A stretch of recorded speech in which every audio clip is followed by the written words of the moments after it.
Hotel Transylvania, the perfect place to take a break from the trials and tribulations of the human world. Count Dracula, his daughter Mavis, Yeah, I know, Dracula's daughter. Everyone freaks out at first. and all the other monsters in Hotel Transylvania put a smile on audiences' faces. You're kidding me, right? In my lobby? But what's scarier than these monsters? Internet fan theories. And today, we're going to take you through these surprising internet epiphanies that might change the way you look at this Count Dracula and all the other monster misfits and Hotel Transylvania. I'm Brad with WickedBinge, and these are crazy theories about Hotel Transylvania. Yes, exactly. A hotel for monsters. I'm Dracula, blah blah blah. How Martha died. Fans of the film know that the tragic death of Count Dracula's wife, Martha, hit the vampire very hard, and most believe that Martha died because the angry mob pierced through her heart with a stake. But DeviantArt user SnowCloud8 came up with an elaborate theory on Mavis's mother's death. SnowCloud8's theory is a separate one, focusing on how she died. In the movie, you really didn't get any good explanation for this.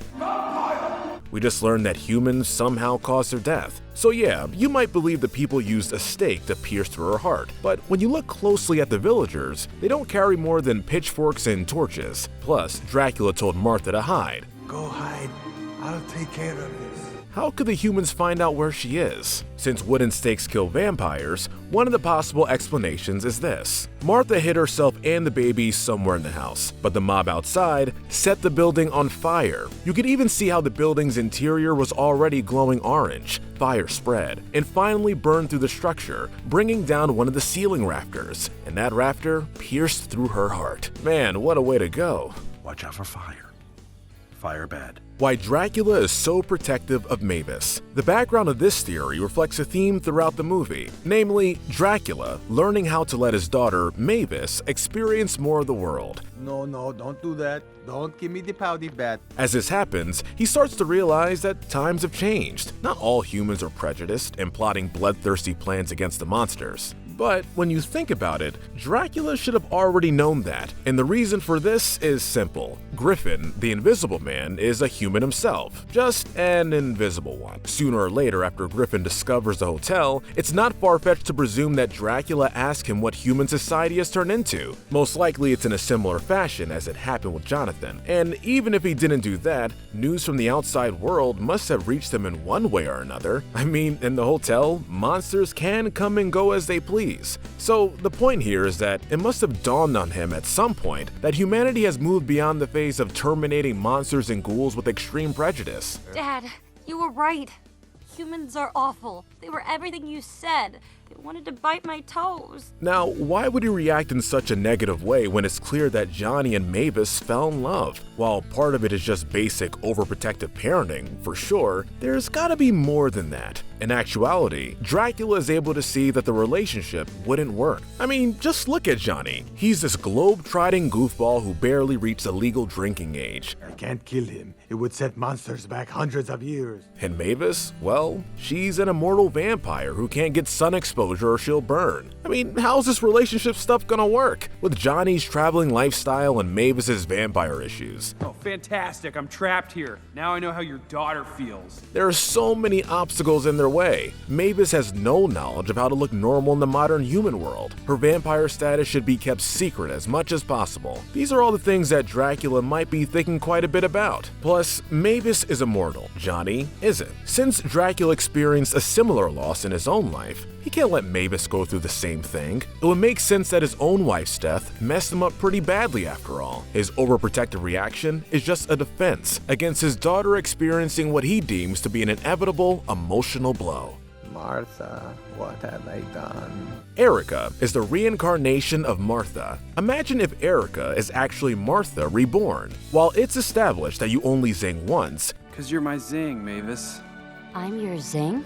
it seems that Dracula seems to have zinged twice. How is that even possible? Well, it's actually super easy. The second time zinging was with the same soul as the first time. It's his old wife reincarnated. So let's say that it has been 125 years since she died. 80 to 90 years is a lifetime for mortals that Dracula could have waited alone before Erica was reborn. I never knew my mother either.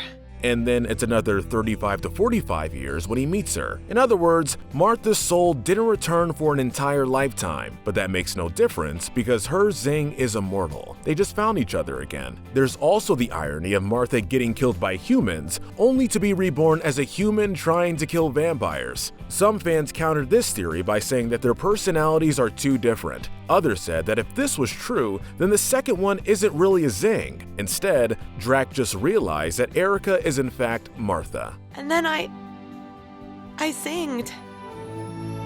Zing?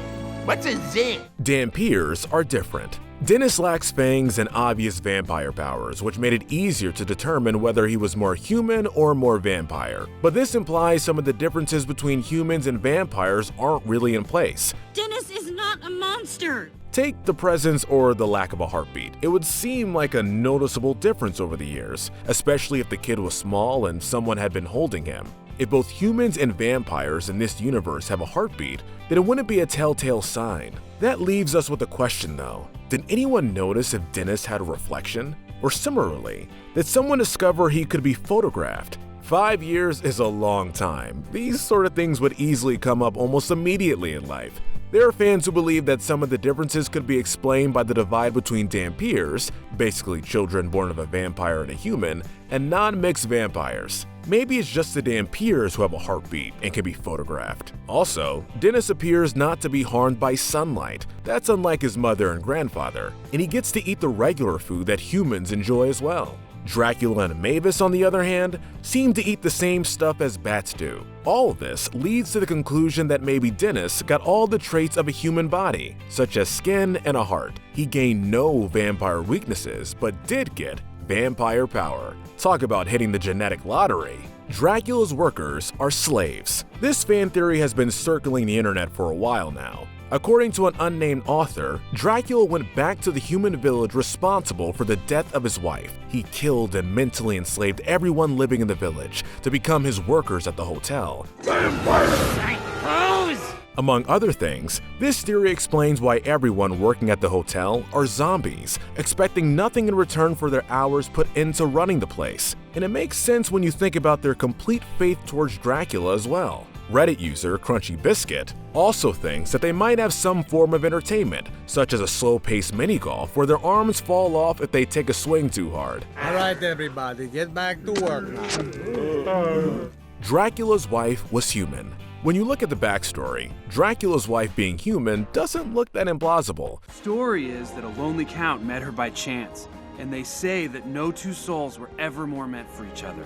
I mean, the mob killed her because she married a monster, or they believe that she was a vampire or a witch herself. That's just another reason why Dracula didn't want to have Jonathan around Mavis. That would effectively make Mavis a Dampier. Other fans have pointed out that her gift to Mavis did include a story about their meeting. While this doesn't totally destroy the theory, the story told of two bats bumping into each other. This could have been just a story told to Mavis or even something symbolic. There's even some information circling the internet about something like this originally being planned before Jindy Tartakovsky became the director. The original director was Jill Colton, and in her version, Mavis was half human, but only she didn't know about this. Basically, Mavis wondered why she couldn't turn herself into a bat, or when would her fangs finally look vampire-like. When Tartakovsky took over the original director's role, the whole idea of Mavis being half human was scrapped. He completely rewrote the script, still retaining countless elements and ideas from the original outline. No. You're old enough to drive a hearse now, you're old enough to make your own choices. Vampires aren't immortal. One of the surprising theories suggests that the vampires in the Hotel Transylvania universe aren't actually immortal. Instead, you can call them long-lived. How come? Well, there's some evidence they are born as babies. They go through childhood and puberty just like humans do. Dad, you said that when I turned 118, I could go out into the world. And then they reach adulthood. Just look at Dracula's father, who clearly grew old. And if you aren't convinced yet, consider the fact that you can't see any of Dracula's relatives older than his dad. The most plausible explanation is that sooner or later, they died of old age. It's just that their timeline is completely different compared to humans. The same processes take centuries for them. Do you think any of these crazy theories about Hotel Transylvania are true? Do you have any theories of your own? Let us know in the comments section below. Don't forget to like this video, subscribe, and hit that notification bell. But most importantly, stay wicked.